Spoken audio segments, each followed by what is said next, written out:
When was the last time you focused on a task for a long period of time with no interruptions? Matter of fact, when was the last time that you actually focused on a hobby that you used to enjoy without feeling like you're getting bored or distracted in the process? If you've been struggling with a decreased attention span and you've been experiencing a low tolerance for completing tasks like work, focusing on hobbies, or even just doing everyday things like washing the dishes, you are not alone. It recently occurred to me that I can't sit down and read for hours like I used to before. Now I can't get through a couple pages without feeling a compulsive need to reach for my phone. Even just a couple years ago, I used to post YouTube videos once a week without fail, and now, a couple years later, I struggle to keep up with that same routine. I kept hearing that according to research and studies, everybody's attention spans seem to be shrinking lately, and it turns out that that is actually true. A 2023 article from the American Psychological Association says that over the past couple of decades, people's attention spans have shrunk in measurable ways, and in the last 5 to 6 years, the average logged attention span is 47 seconds when it used to be 2 to 3 minutes long back in the early 2000s. It's no secret that our access to all the world's information in our phones and computers has created endless distractions that are constantly demanding our attention and offering us quick hits of dopamine throughout our boring day. And I say boring with a twinge of sarcasm because in reality, our days are filled with so many small joys and so many exciting little things that we just have become numb to because we have constant entertainment in these phones. So how can we learn to be more focused, productive, and intentional with our time in our increasingly fast-paced and distracting environment? Let's start by discussing how our own self-perception can be wreaking havoc on our ability to focus and our productivity in general. We talked in my last video about how fear can often stop people from doing things they've always wanted to do, such as starting a YouTube channel.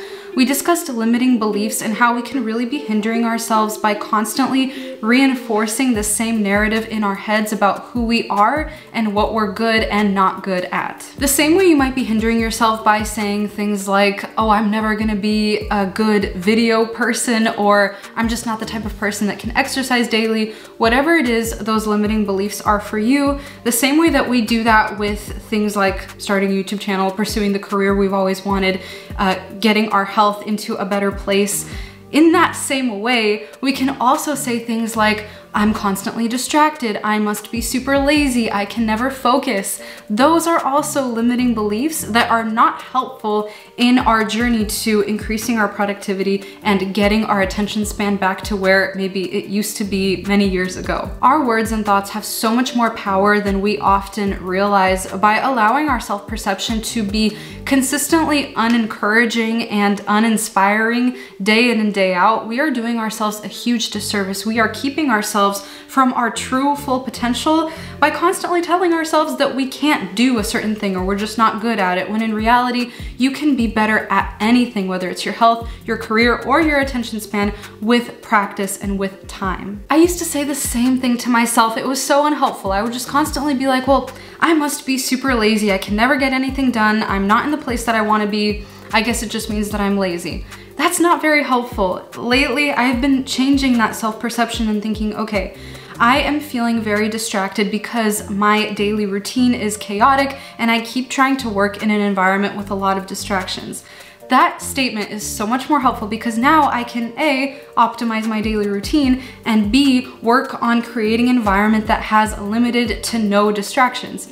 It's a statement that leads to action rather than statements like, I'm just too lazy, I can't focus on anything, which is a dead end. There's nothing you can do with that statement, with that belief. I also encourage you to think about who is the person that you want to be, what are you aspiring towards, and what does that person do on a daily basis. It's kind of like the fake it till you make it strategy, but I prefer to refer to it as perform it until you become it instead. For example, let's say you do want to start a successful YouTube channel. What does a successful content creator do on a daily basis? What kind of habits do they have? Outside of YouTube, I'm a real estate agent for my full-time job, so I can also ask myself, what does a successful real estate agent do on a daily basis? And how can I tweak my current daily routine to match up with that successful person that I want to be? And this strategy doesn't have to be focused on a particular career. Let's say that you want to have a clean and organized home. You want to be considered a clean and organized person. So you think to yourself, okay, what does a neat person do on a daily basis? What kind of steps do they take to ensure that their environment is always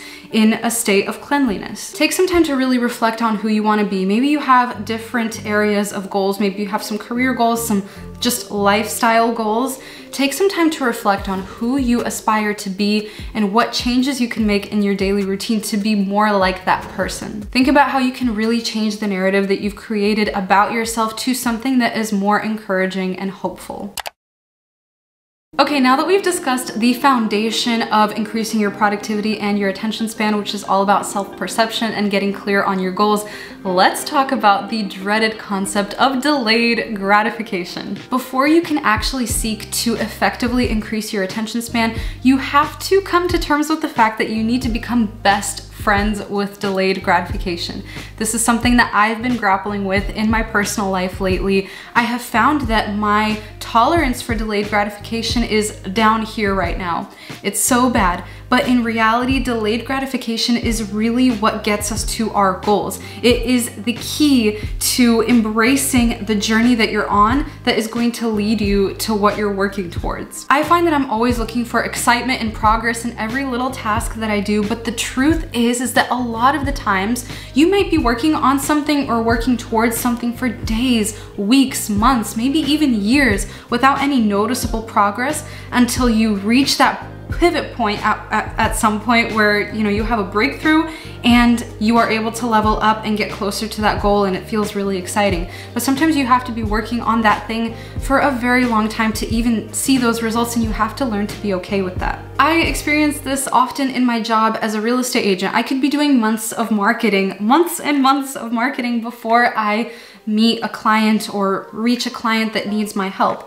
It's the same thing that happened when I started my YouTube channel. I was posting videos consistently once a week, and they kept flopping every single week until I finally created a video, I think about 7 to 8 months in, that started to gain any real traction. The trick is to embrace the boring process and understand that good things take time.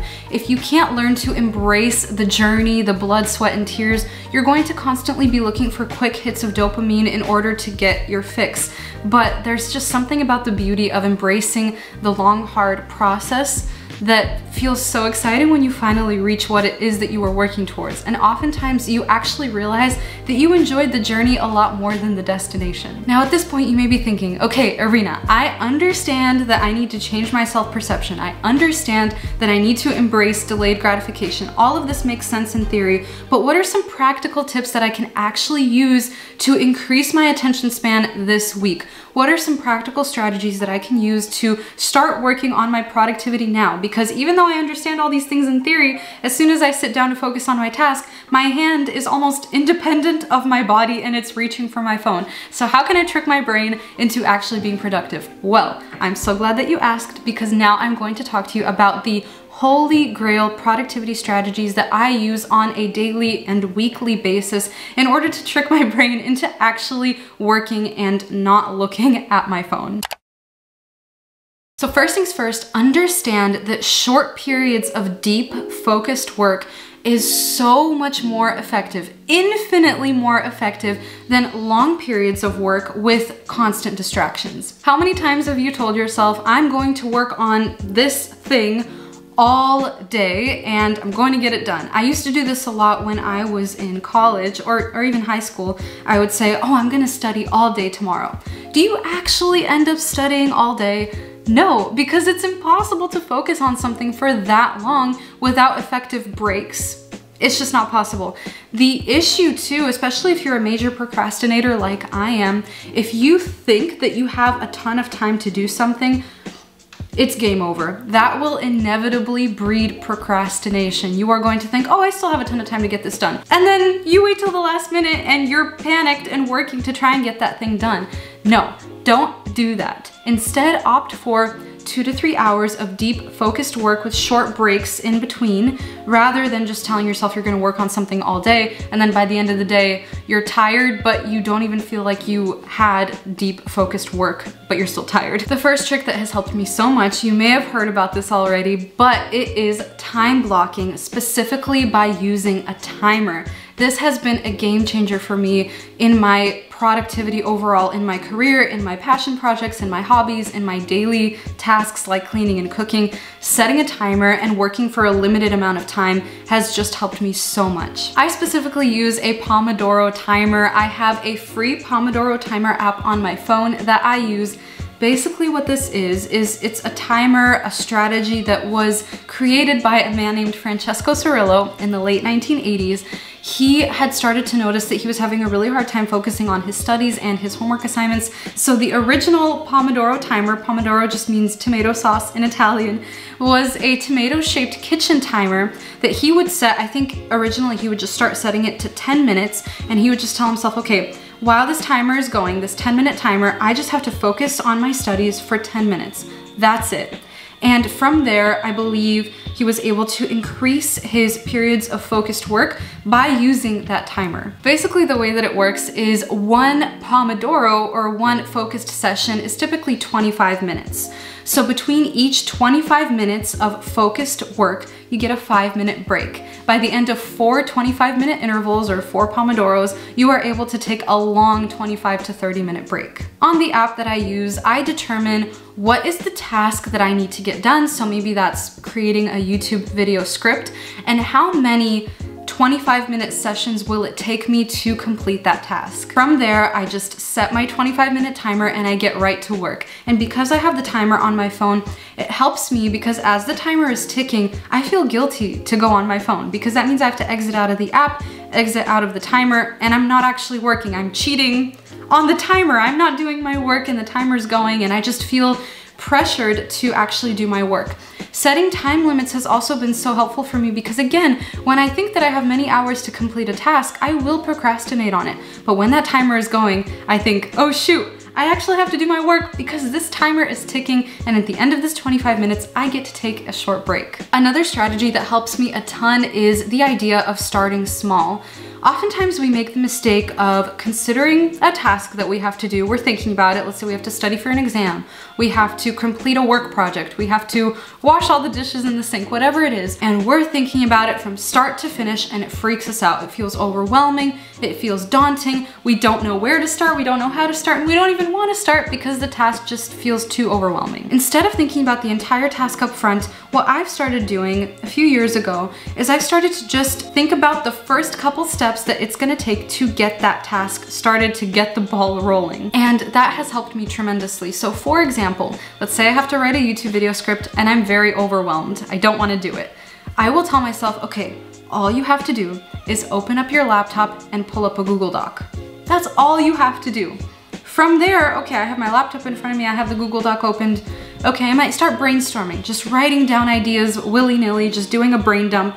And then from there, it's a domino effect. I get into a flow state. I get focused on my work because I just was able to start. Oftentimes the hardest part is starting. And once I've started, I'm in a flow state and I'm working. I've pretty much tricked myself into doing the work that I didn't want to do. And I use this strategy with everything. I will do it with going to the gym. Going to the gym is something that a lot of us do not want to do. I'll tell myself, okay, all I have to do is just put on my gym clothes and go sit in my car. That's it. I'm tricking my brain into taking these little tiny steps because once I'm in my car, I'm gonna drive to the gym. Once I've driven to the gym, I'm going to walk inside and I'm going to get on the treadmill. It's gonna happen. Don't make the mistake of overwhelming yourself with the entire task and thinking about it and ruminating on it. Just start with the smallest steps and the domino effect will get you to complete the task. I promise, try it, it works. Having an accountability buddy is also super helpful, and this can pan out in a variety of ways. You can do this with a spouse, you can do this with a friend. One way that I have my spouse help me sometimes is I will give him my phone and say, okay, hold on to my phone. I have this task that I need to complete. Don't give me my phone until I finish it. That is so helpful because it takes the decision making out of it for me. I don't have to constantly make that decision of, oh, do I pick up my phone? Do I not pick up my phone? I don't have a choice. He's holding onto my phone. That's a really great way that an accountability buddy can help you stay on track. You can also have an accountability buddy that checks in with you on a weekly or monthly basis to ask about your goals. Let's say you share this specific goal that you have with them, and you know that the next time you meet with them, whether it's a phone call or texting or in person, they're gonna ask you about it, and you're going to have to feel accountable and responsible in front of them for whether or not you did that thing, and you're probably going to feel a little bit embarrassed if you don't do it. So just knowing that someone else is aware of your goals can oftentimes be the motivation that we need in order to focus on what we need to do. Switching up your environment is also so helpful. I have recently been working at least once a week at a coffee shop, sometimes by myself, sometimes with a friend. And I have found that to be so helpful for a couple of reasons. One, if you do a lot of work from home, just being in a different environment around people can feel so refreshing. You don't feel like you're cooped up in your home all the time. You're getting out, you're maybe getting yourself a nice cup of coffee. It just feels like an event. It feels really exciting. And the other thing too is if I'm at a coffee shop, or like I used to work in a library a lot when I went to college, there are a lot of other people around you that are focused on work. So you feel this peer pressure, this positive peer pressure, this indirect accountability to focus on your task because everyone else is focusing on their tasks. So what are you gonna do? Are you gonna sit here and scroll on your phone and be the only person on their phone here? No, you're gonna work because that indirect accountability is influencing you in a positive way. Another thing that really helps is recording a time lapse of yourself working on your phone. And again, just like some of the other tips, this trick has multiple benefits. One, you're recording the time lapse on your phone, which means you can't touch your phone, otherwise you'll ruin the entire time lapse. And two, if you know that you're being recorded, you are not going to want to get distracted and focus on other things. You are going to want to have footage of yourself being focused and working. It almost provides self-accountability when you look back on that video and you're like, I wasn't really working, and you feel bad about yourself. So it helps you stay on track. Ultimately, realizing that you have one life to live and one opportunity to truly make the most of your time here on Earth will hopefully create a healthy sense of urgency within you to write the most interesting, the best story possible. You know who you want to be and the experiences that you want to have. Deep down, I think we all know what it is that we are aspiring towards. So if you are writing off your potential and not allowing yourself to live up to it, I don't want you to have that sadness and that regret at the end of your life when you realize you could have done something more with your time. I hope you're able to use these techniques and principles to increase your productivity, to increase your attention span, and ultimately to create the life that you always dreamed of and that you aspire towards, because you deserve to live a life that you're excited about. If you're new here, my name is Arena. I'm a content creator and a real estate agent here in the beautiful Pacific Northwest. Thank you so much for spending your time here with me today. If you're interested in this video and you want to see more similar content, definitely consider subscribing. Definitely make sure to hit that notification bell so that you get notified every single time that I post. Other than that, I will see you next week for a brand new video. Bye!